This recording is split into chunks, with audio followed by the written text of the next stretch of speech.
1947 सिकिलिस island में पहुंचने के बाद ब्रूस विल्किंस के हाथ कुछ पुराने डॉक्यूमेंट्स लगा। उसमें से था एक पुराना क्रिप्टोग्राम जिसको ज़ोडिएक साइन से बनाया गया था। ये सब देखने के बाद ब्रूस विल्किंस को तुरंत समझ आ गया कि वही 200 साल पुराना गोल्डन एज ऑफ पायरेसी के फेमस पायरेट ओलिविया लेविशर का खजाना है, जिसकी कीमत आज कुछ $1.2 बिलियन होगा। आज से करीब 300 साल पहले वो दिन था 5 जुलाई 1730, जब लेविशर को फांसी देने ले जाया जा रहा था।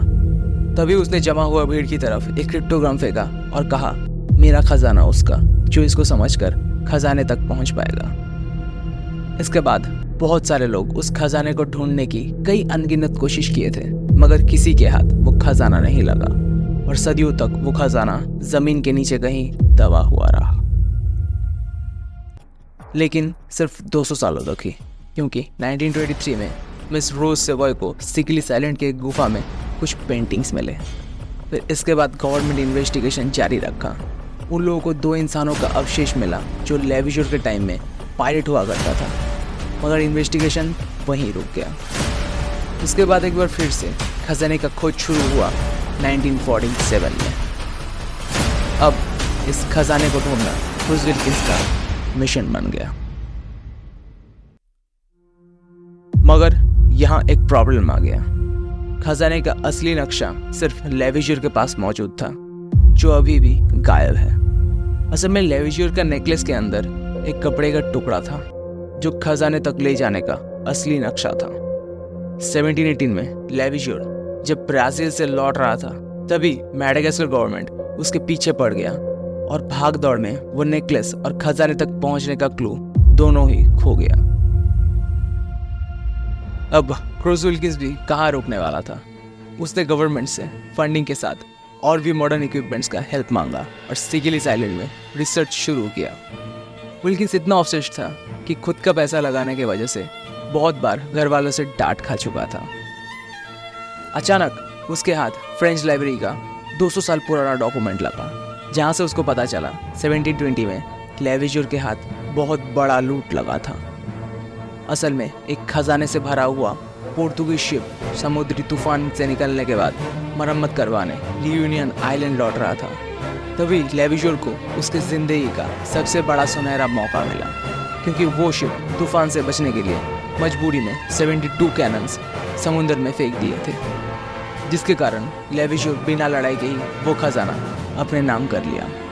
शिप के अंदर कीमती मोतियों से सजाया हुआ एक 7 फीट का गोल्डन क्रॉस था, जिसको 3 लोग मिलकर उठाना पड़ता था। ऐसे ही बहुत सारे बेशकीमती खजाना अब लेविशर और उसके साथियों के नाम हो गया। इसके बाद लेविशर सबके साथ लूट को बांट लिया। अब उन लोगों को खजाना छुपाने के लिए एक जगह चाहिए था। तभी उन लोगों को सिकिलिस आइलैंड के बारे में पता चला। सिकिलिस आइलैंड समुद्र का उस कोने में मौजूद था जहां कोई जाता नहीं था, और ये आइलैंड करीब 100 से भी ज्यादा टुकड़ों में बटा हुआ था। ये जगह इतना कंफ्यूजिंग था कि बाहर से आया हुआ शिप यहाँ अक्सर गुम हो जाता था। इसलिए यहाँ आराम से लेविशर और उसके क्रू मेंबर्स अलग अलग होकर अपना लूट छुपा सकते थे। लेविशर महाकब बे लोम्ब्रे जगह में करीब 4 साल से भी ज्यादा वक्त बिताया था अपना खजाने को सुरक्षित रखने के लिए। उसने एक ट्रैप सेट किया और एक नक्शा बनाकर उसको नेकलेस के अंदर डाल दिया। लेविशर ऐसे जाल बिछाया था किसी भी इंसान के लिए बिना नक्शे के खजाने तक पहुंचना बिल्कुल नामुमकिन था। ब्रूस विल्किंस को अब और भी ज्यादा मजा आने लगा। उसने बे लोम्ब्रे से खोज शुरू किया। वहां उसे बहुत सारा क्लू मिला, जैसे कि एक ताला मिला जिसको ग्रेनाइट से तोड़ने की कोशिश किया गया था, और खास करके लेवुटिन का 3 क्रिप्टोग्राम मिला। ये भी लेविशर के समय में एक पायरेट था। बहुत सारे हिस्टोरियन से कहते हैं लेवुटिन को पता था लेविशर कहाँ खजाना छुपाया था, मगर कुछ भी यहाँ साफ नहीं हुआ। फिर इसके बाद विल्किंस मैडागास्कर आर्काइव्स और लाइब्रेरी में से बहुत सारे ज़रूरी डॉक्यूमेंट्स निकाला, जहाँ से उसको पता चला लेविशर वापस घर लौटना चाहता था, मगर फ्रेंच गवर्नमेंट इतना ज़्यादा पैसा मांगा कि उसको मजबूरी में खजाना छुपाना पड़ा। इसके बाद विल्किंस बहुत सारे जर्मन और फ्रेंच डिक्शनरी की मदद से क्रिप्टोग्राम का कोड को समझने का कोशिश किया, जहाँ से उसने क्रिप्टोग्राम में एक इम्पॉर्टेंट पैटर्न नोटिस किया। ग्रीक मिथोलॉजी का 12 फ्लेवर ऑफ हरकुलिस से ये जुड़ा हुआ था, और इसके साथ ही क्रूज विल्किंस पजल को मेंटली सॉल्व कर लिया था। बस ये खाली लास्ट मिसिंग पीस ही खोजना बाकी था। मगर बदकिस्मती से 1977 में विल्किंस का देहांत हो जाता है।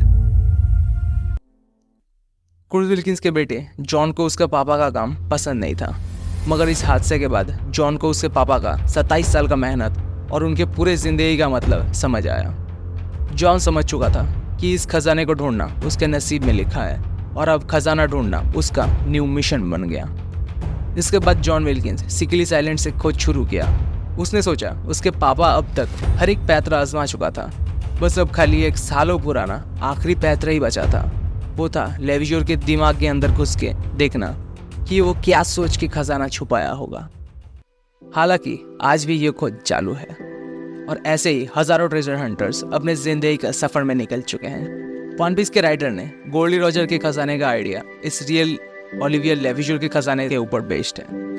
अब ये हो सकता है 1000 एपिसोड जाने के बाद प्लॉट चेंज हो गया है, मगर आइडिया तो ओलिवियर लेविजोर से ही उठाया था। Thanks for watching. कौन सा पार्ट आपको अच्छा लगा कमेंट में बताइए। मिलते हैं नेक्स्ट वीडियो में। Till then have fun.